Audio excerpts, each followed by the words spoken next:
McHenry. Thank you, Mr. Chairman. And the tune of $23.7 trillion worth of taxpayer exposure for the bailouts is quite striking and frightening. I appreciate your testimony and your frankness, and I'm grateful that the President has not fired you like he's fired 2 other Inspector Generals. Me too. What's that? I said me too. Yeah, that's true. But I do think it is a big concern that the administration is choosing to remove Inspectors General because you, as well as your colleagues within various Inspector General offices across the government, do a yeoman's task of making sure the government's accountable to the taxpayer. Thank you. And with that, I'd like to yield to the ranking member the remainder of my time. I thank the gentleman.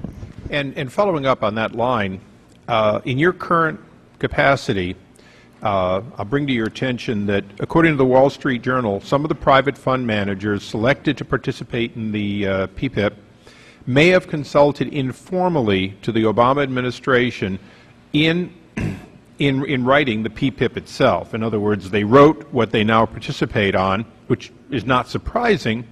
Additionally, New York Times reports that BlackRock CEO Lawrence Fink, who has been chosen as one of the PPIP fund managers, is a member of Larry Summers' inner circle. The program lets him select fund managers that use 75% of the taxpayers' money and assets.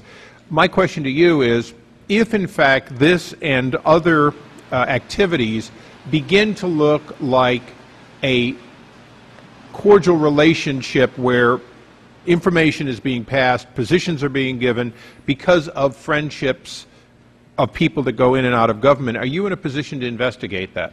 Well, I think that, certainly any type of corruption is squarely within our mandate. But the points that you raise, I think, go so importantly to what we were discussing earlier as far as the reputational risk to Treasury. If in fact these individuals had a hand in writing these programs, it all becomes all the more important that from a perception area alone, that we have the tightest and most significant ethical barriers and informational barriers and walls to prevent them from taking advantage of a program that they may have had a hand in creating. Well, Mr. Borofsky, you've been criticized a little bit for this $23.7 trillion, as we entered in the record earlier, because these are assurances, and partially because it's outside of the TARP itself.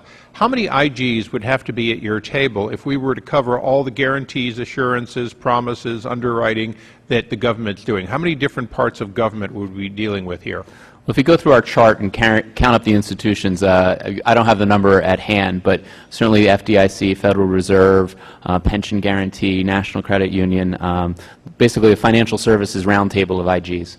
So if we can't fit them all at the present table, and the Chairman has not yet said we're going to increase the size of the witness table, then is it fair for us to consider here the fact that when we created your position, we created a position thinking in terms of $700 billion in TARP. Today, we're thinking in terms of the financial recovery and oversight process that now has a dozen or more IGs loosely associated, not able to coordinate their activities, at least by design. Do you believe that either yourself or either your position or another position should be created that would be the IG for financial oversight, that would be able to bridge all these various IGs so that in fact our systemic risk, which is $23.7 trillion of risk, could in fact be overseen in a coordinated way? I think the most vital thing that I have as an Inspector General, being obviously brand new to the Inspector General system coming here last December. But not to the inspector part of it. No, is my independence. The independence is the most vital thing for an Inspector General. And I think the problem when you have these coalition of IGs, I think it's very important for us to coordinate with one another. In the TARP, I formed a TARP IG Council. So all the different IGs that touch on TARP programs, we meet monthly and we talk about audits and investigations. We have subcommittees. And I think that type of coordination is very good. But I'll tell you, we also have, in fact, I'll be going on Thursday to a regulatory IG.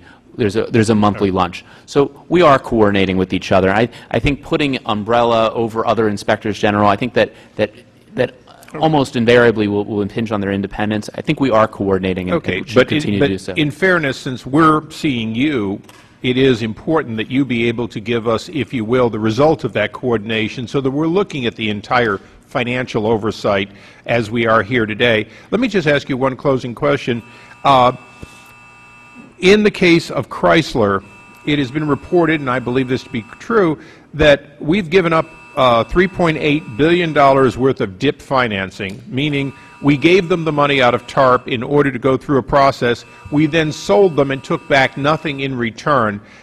Is that something that needs to be investigated as to whether or not it was necessary to write off nearly $4 billion of the last money into Chrysler?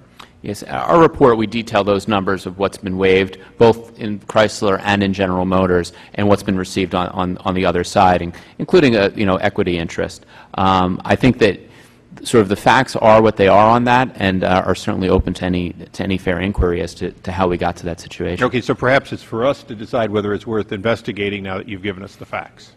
Yes, or it is certainly something that we can look into potentially, or one of our oversight partners as part of an audit as to what that decision-making process was. Thank you. Thank you, Mr. Chairman. Gentleman from